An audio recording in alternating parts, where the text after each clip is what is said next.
My name is Abel Mack. I've been sitting here wondering what I'm doing at another ratepayers meeting. When you've been to as many as I have, they all begin to look and sound alike. And yet, I have the feeling that this one will be different. At least for me.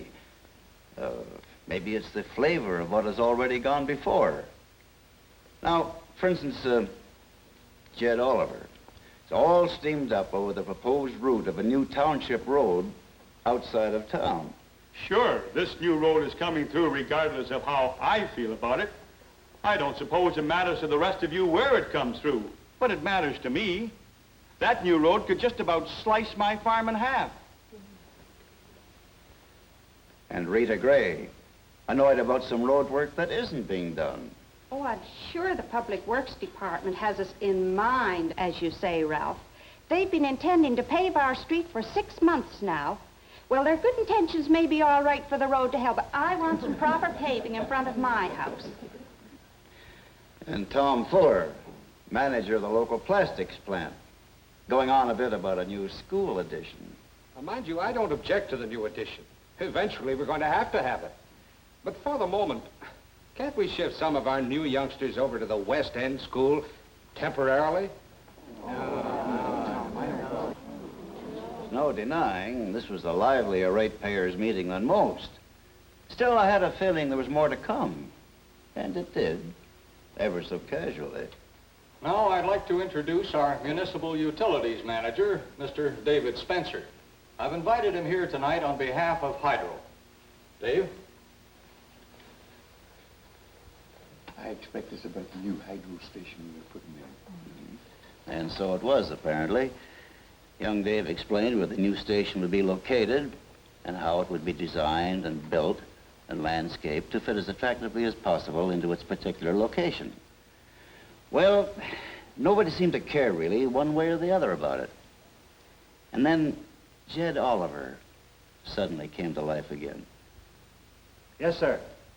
What's it for? Sir? What is the new hydro station for? Looks pretty enough, but what's it going to do? Oh, it'll be a transformer station, sir. Well, would you mind telling me what a transformer station does? Of course. You're the gentleman with the farm, right? Half a farm in a few months, maybe, but what's that got to do with it? Well, it would take a typical day on your farm. From morning until night, you probably use electrical power on your farm. There are more than 400 different ways Ontario farmers use electricity to lighten their work and make it more productive today. Yet, no matter how much electric power you use, or how many different ways you use it, you can only use it at all in small amounts. That's either 115 or 230 volts. But we generate the power at 13,800 volts. And we can only send it over long distances efficiently at very high voltage, like 115,000 and 230,000 volts. It's like any housewife buying just a few slices of boiled ham she can really use at one time.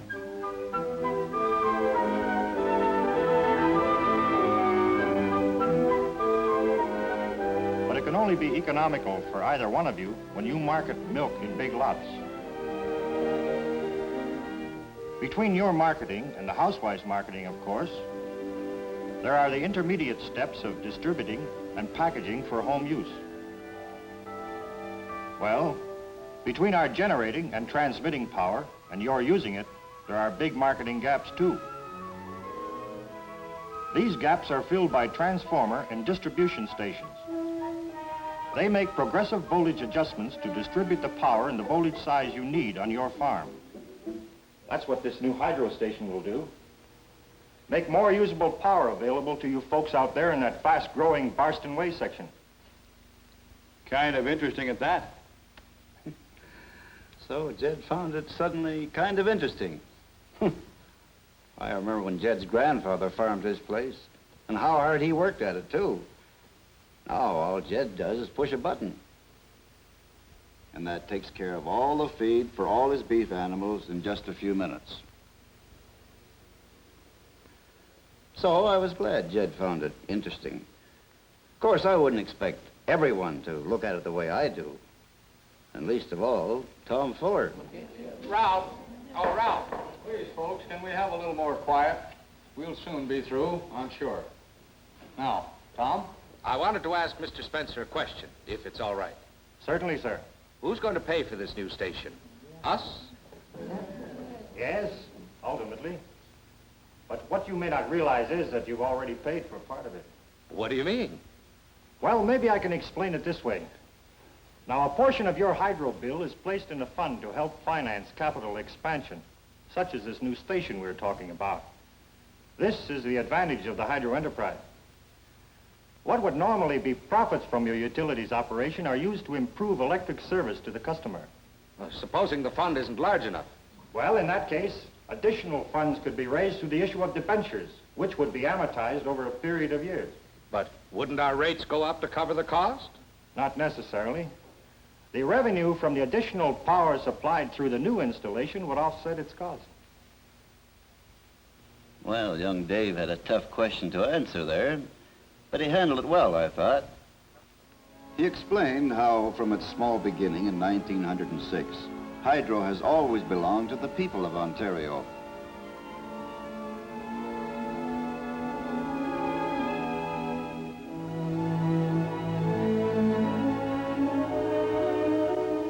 This hydro system has been made possible through the cooperation of local utilities, which service the people in their own municipalities.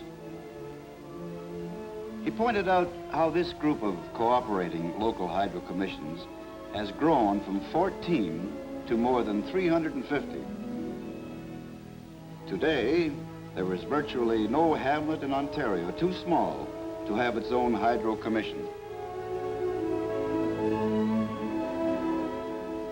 And no city too big. Each local utility is geared to the needs of its own people. At the head of this hydro family, so to speak, is Ontario Hydro, which supplies the power distributed by the local utilities. And those people who use the hydro, no matter how little or how much, are its real owners. Hydro belongs to all the people. It's theirs to command. Why?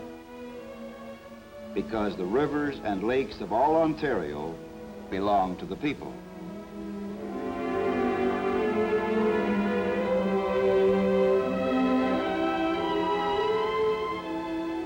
And it's the water of these same rivers and lakes that provides the basic source of most of our electric power in Ontario. Ontario Hydro supplies its customers, the local utility commission, with this power at cost. And each local utility, in turn, sells the power at cost to its own customers, the people. That's why the people of Ontario enjoy electric power at rates among the lowest on the North American continent.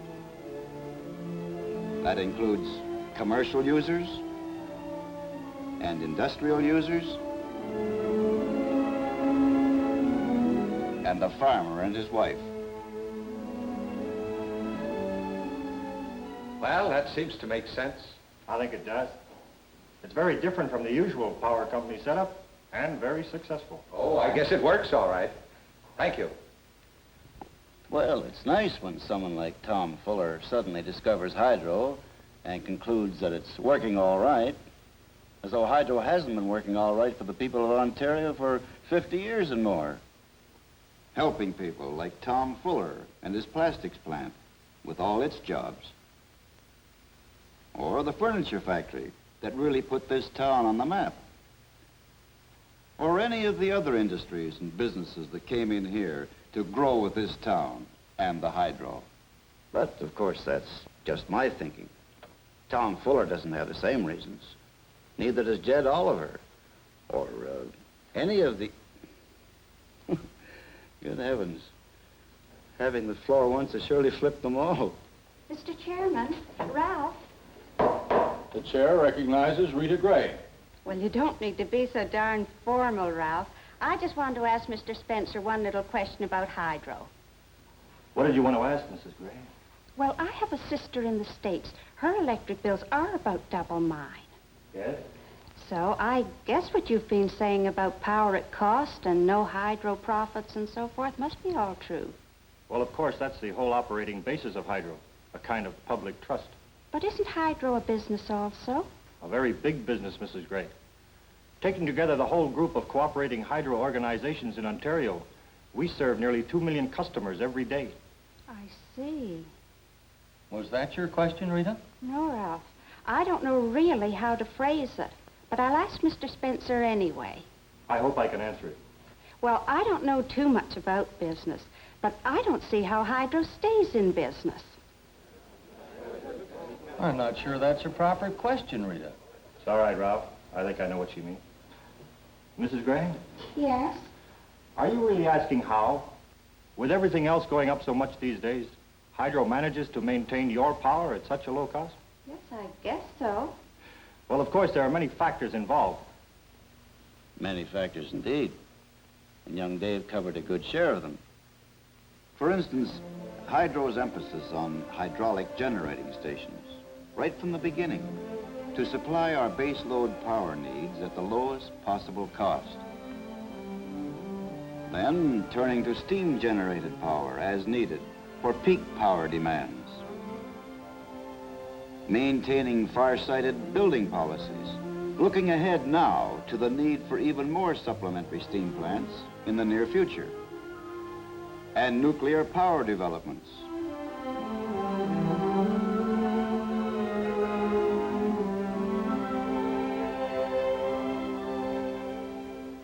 And EHV, extra high voltage transmission, to bring in still more low-cost power from presently remote water resources.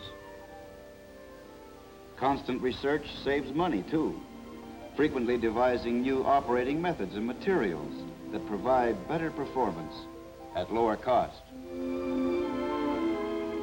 Again, Hydro's modern helicopter fleet saves hydro users millions of dollars in more efficient line patrol, troubleshooting, and maintenance.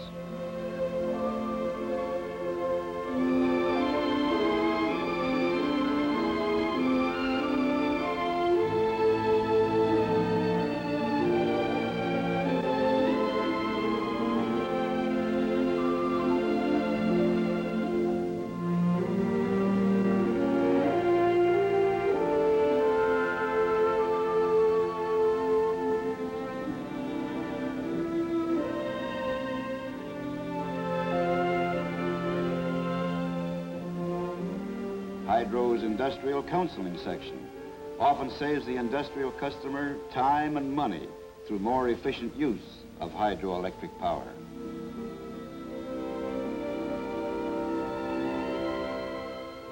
Dave mentioned other factors, too. Then he came to the most important one, at least to me. But more than anything else, hydro is people. People pretty much like you folks. But people who take a special kind of pride in their work. And that's my main reason for being here tonight. Because that special kind of pride is probably Hydro's and Ontario's greatest asset. Where do you find it? Throughout the Hydro family. In every hydro line crew ever called out to restore power in an emergency.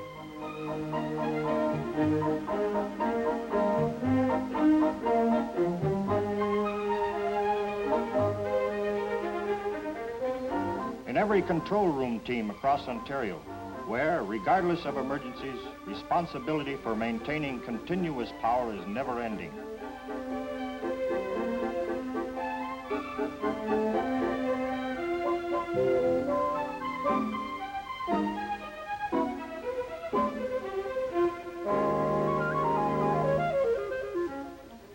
In the thousands of people who have been in the Hydro family for 25 years or more.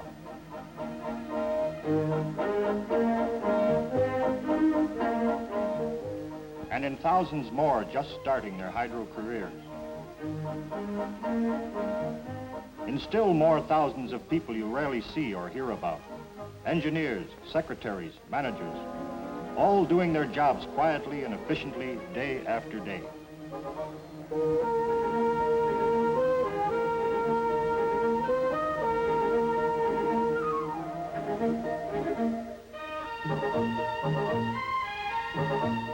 Young or old, it doesn't much matter. The people that work for Hydro work for all Ontario. We really work for you. We and Hydro are literally yours to command. I should think not, young man. Many a time I've come into the Hydro to pay my bill and gone away with the feeling that I must be working for them. And another thing, I don't mind telling you it's a sorry thing when the hydro inspector comes around and makes you rip out wiring in a new home because it isn't up to some fancy code of his. Really, sir, I'd have to know the circumstances. Order! Order, please. Order. Mr. Chairman. Mr. Chairman, if you please. Order, please, order. The chair recognizes Abel Mack. Thank you, Ralph. You don't mind, Dave? Of course not, Abel. I've been sitting back there listening and finding it hard sometimes to believe my ears. In all the years I worked for the Municipal Hydro here, I never realized that so many knew so little about so much affecting their very lives. And the life, in fact, of all Ontario. Now you, madam, who spoke about the way you felt when you left the Hydro office.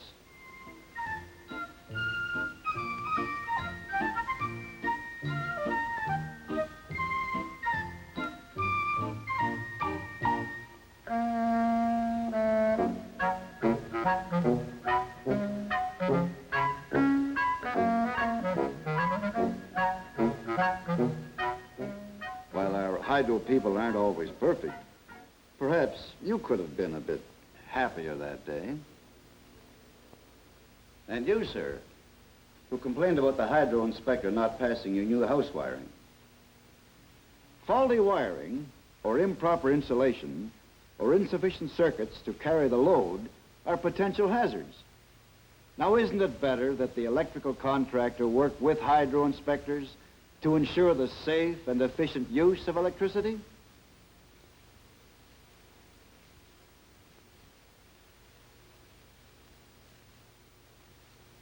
Inadequate wiring for today's modern electrical living is inconvenient, to say the least. And you, Jed Oliver, maybe you're too young to remember, but I'm not. Hydro has taken much of the tedium and back-breaking labor of farm management away from you today. Have you ever stopped to think about the way your father and his father before him struggled along on that farm of yours? And Tom Fuller, you're probably not alone in taking Hydro for granted. It's been with us, praise God, a good long time now. Have you ever stopped to wonder where Ontario would be today, industrially, without the Hydro? And Rita Gray, bless you, child, you finally asked a very key question. How does Hydro do it? Well, the chances are there's no one person in all of Ontario who can answer that question for you. Young Dave Spencer here tried admirably and I think did very well, but nobody anywhere can really explain Hydro. You see, Hydro isn't just a cold, efficiently operating mechanism. It has a heart, too.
What if that heart should suddenly stop beating? It never will, of course. And why not? Because hydro is all of us. And all of us, all over Ontario, are hydro. And as we grow, hydro grows. And Ontario grows. And in fact, all of our beloved Canada grows to new wealth and stature and well-being with every passing year. Now, I had hoped, or rather, I expected that you all appreciated that. And I'm sorry I popped off. Abel Mack, darn you, come back here. Why, did I forget a point of order? No. You just forgot this.